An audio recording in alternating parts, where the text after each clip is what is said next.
ఢిల్లీ హైకోర్టులో న్యాయమూర్తిగా పనిచేసిన జస్టిస్ యశ్వంత్ వర్మ ఇంట్లో భారీగా నోట్ల కట్టలు దొరికిన ఆరోపణల్లో కీలక పరిణామం చోటు చేసుకుంది. ఆరోపణలపై విచారణ చేపట్టిన Delhi high court CJ justice DK Upadhyaya 25 పేజీల నివేదికను సుప్రీంకోర్టు సీజే జస్టిస్ సంజీవ్ ఖన్నాకు అందించారు. ఢిల్లీ హైకోర్టు సీజే ఇచ్చిన రిపోర్టును సుప్రీం రిలీజ్ చేసింది. నిన్న రాత్రి సుప్రీంకోర్టు వెబ్సైట్లో రిపోర్టును అప్డేట్ చేశారు. రిపోర్టులో ఇంటర్నల్ ఎంక్వైరీ వివరాలు ఉన్నాయి. అగ్నిమాపక శాఖ ఆపరేషన్ రిలీజ్ చేసిన ఫోటోలు, వీడియోలు వెబ్సైట్లో ఉన్నాయి. ఢిల్లీ హైకోర్టు సీజే సమర్పించిన రిపోర్టులో సగం కాలిన నోట్ల కట్టెలపై అధికారిక ప్రస్తావన ఉంది. మరోవైపు స్టోర్ రూమ్లో తాను గాని తన కుటుంబ సభ్యులు గాని ఎటువంటి నగదును ఉంచలేదని సీజే జస్టిస్ ఉపాధ్యాయకు ఇచ్చిన వివరణలో జస్టిస్ యశ్వంత్ వర్మ చెప్పారు. తమకు చెందిన నగదు దొరికిందన్న ఆరోపణల్లో వాస్తవం లేదని జస్టిస్ యశ్వంత్ వర్మ స్పష్టం చేశారు. మరోవైపు జస్టిస్ యశ్వంత్ వర్మ ఇష్యూపై మరింత లోతుగా విచారణ జరగాల్సి ఉందని జస్టిస్ డీకే ఉపాధ్యాయ అభిప్రాయపడ్డారు.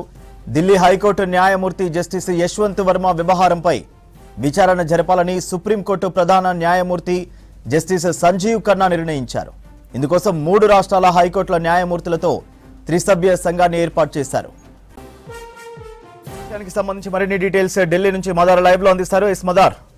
ఢిల్లీ హైకోర్టు జస్టిస్ యశ్వంత్ వర్మ నివాసంలో జరిగినటువంటి వ్యవహారం పైన పెద్ద ఎత్తున చర్చ నడుస్తూ ఉంది. ఒక ఢిల్లీ హైకోర్టు న్యాయమూర్తి ఇంట్లోనే స్వయంగా అగ్ని ప్రమాదం జరగడము, దాంట్లో కొన్ని కట్టలు డబ్బులకు సంబంధించినటువంటి నోట్ల కట్టలు కాలుతున్నటువంటి దృశ్యాలు సుప్రీంకోర్టు కొద్దిసేపటి క్రితమే విడుదల చేసింది. దానికంటే ముందు ఢిల్లీ హైకోర్టు ప్రధాన న్యాయమూర్తి నేతృత్వంలో దానికి సంబంధించినటువంటి విచారణకు ఆదేశించింది. దానిలో భాగంగానే ప్రైమా ఫేసీగా Delhi high court chief justice Upadhyaya నేతృత్వంలో ఒక నివేదిక కూడా ఇచ్చారు. దానికి సంబంధించినటువంటి వీడియోని కొద్దిసేపటి క్రితమే సుప్రీంకోర్టు విడుదల చేసింది. అగ్నిమాపక సిబ్బంది ఏవైతే ఫైర్ని కంట్రోల్ చేసేటువంటి క్రమంలో తీసినటువంటి వీడియో అది. ఆ వీడియోలో సుమారు 500 నోట్ల రూపాయల కట్టలు కాలుతున్నటువంటి దృశ్యాలను సుప్రీంకోర్టు విడుదల చేసింది. దాంతో ఢిల్లీ హైకోర్టు ప్రధాన న్యాయమూర్తి జస్టిస్ ఉపాధ్యాయ ఈ వ్యవహారం పైన యశ్వంత్ వర్మకు సంబంధించినటువంటి ఆ నివాసంలో జరిగినటువంటి వ్యవహారం పైన లోతైన దర్యాప్తు జరగాల్సినటువంటి అవసరం ఉందంటూ కూడా ఆయన అభిప్రాయపడ్డారు. ఇక supreme court CJI justice Sanjay Khanna కూడా ఈ వ్యవహారం సంబంధించి పూర్తిగా విచారణ జరిపించాలంటూ కూడా ఒక 3 రాష్ట్రాలకు సంబంధించిన హైకోర్టు న్యాయమూర్తులతోటి ఒక స్పెషల్ కమిటీ అనేది కూడా ఫామ్ చేశారు. మొత్తంగా ఇది 14వ తారీఖున జరిగింది.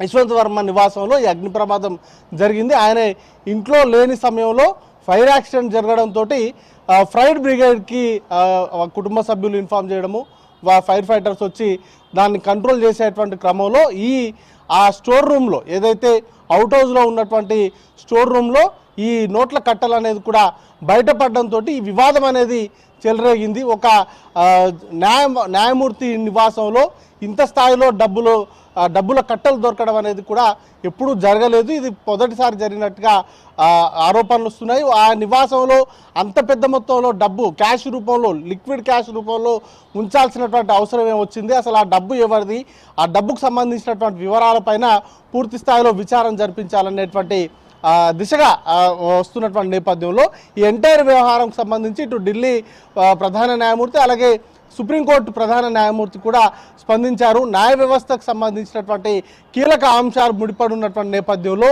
వాటికి సంబంధించినటువంటి అంశాలపైన లోతుగా దర్యాప్తు చేయాలనేటువంటి దిశగా భావిస్తూ ఉన్నారు. దానిలో భాగంగానే ఇప్పటికే ఒక స్పెషల్ కమిటీని సుప్రీంకోర్టు ఫామ్ చేస్తే ఇప్పటికే ఢిల్లీ హైకోర్టు కూడా దీనికి సంబంధించినటువంటి వ్యవహారంలో లోతైన విచారణ జరగాలి అంటూ కూడా వారు కూడా అభిప్రాయపడుతున్నారు. మరోవైపు ఈ వ్యవహారంలో ఎవరైతే జస్టిస్ యశ్వంత్ వర్మ ఉన్నారో ఆయనే ఈ వ్యవహారాన్ని అయితే తీవ్రంగా ఖండిస్తూ ఉన్నారు.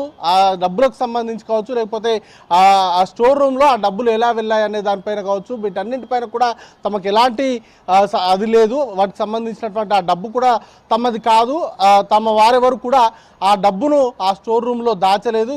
కావాలని తనను ఇరికించేటువంటి ప్రయత్నంగానే ఇదంతా కూడా వ్యవహారాన్ని అంతా కూడా చూస్తున్నానంటూ కూడా ఆయన కూడా తీవ్రంగా తన నివాసంలో జరిగినటువంటి ఈ ఫైర్ యాక్సిడెంట్ పైన కావచ్చు, దొరికినటువంటి డబ్బుకు సంబంధించినటువంటి అంశాల పైన కావచ్చు ఆయన పూర్తి స్థాయిలో ఆయన తీవ్రంగా తప్పుపడుతున్నారు. తనను ఇరికించేటువంటి ప్రయత్నం జరుగుతుంది అనేటువంటి ఆరోపణలు అయితే ఆయన చేస్తూ వస్తున్నారు. ఆ డబ్బు అక్కడ కాలినటువంటి డబ్బు కావచ్చు, లేకపోతే ఆ అవుట్ హౌస్ కూడా తాము ఎప్పుడు కూడా వాడలేదు అనేటువంటి అంశాలను అయితే ఆయన చెప్తున్నప్పటికీ దీనిపైన లోతుగా విచారణ చేయాలంటూ కూడా ఇప్పటికే సుప్రీంకోర్టు అలాగే ఢిల్లీ హైకోర్టు కూడా నిర్ణయం తీసుకున్నటువంటి నేపథ్యంలో ఆ కాలినటువంటి డబ్బులు కావచ్చు, లేకపోతే ఆ అవుట్ హౌస్లో ఏం జరుగుతుంది, ఆ స్టోర్ రూమ్లో ఆ డబ్బులను ఎవరు దాచారు, ఆ జస్టిస్ యశ్వంత్ వర్మకు ఆ కాలినటువంటి డబ్బుకి ఏమైనా సంబంధం ఉందా, వీటన్నింటిపైన కూడా లోతైన విచారణలో మరిన్ని నిజాలు బయటకు వచ్చేటువంటి అవకాశం అయితే ఉంది. ప్రస్తుతానికైతే జస్టిస్ యశ్వంత్ వర్మకు సంబంధించినటువంటి వ్యవహారం పైన పూర్తి స్థాయిలో న్యాయవర్గాల్లో అయితే ఒక చర్చ అయితే నడుస్తూ ఉంది. ఇంత పెద్ద మొత్తంలో డబ్బు దొరకడం కావచ్చు, డబ్బు కారిపోవడం కావచ్చు, వీటన్నింటి వ్యవహారాలపైన లోతైన విచారణ జరిపి నిజాలు బయటకు తీసుకురావాలనేటువంటి డిమాండ్స్ అయితే వినిపిస్తున్నాయి.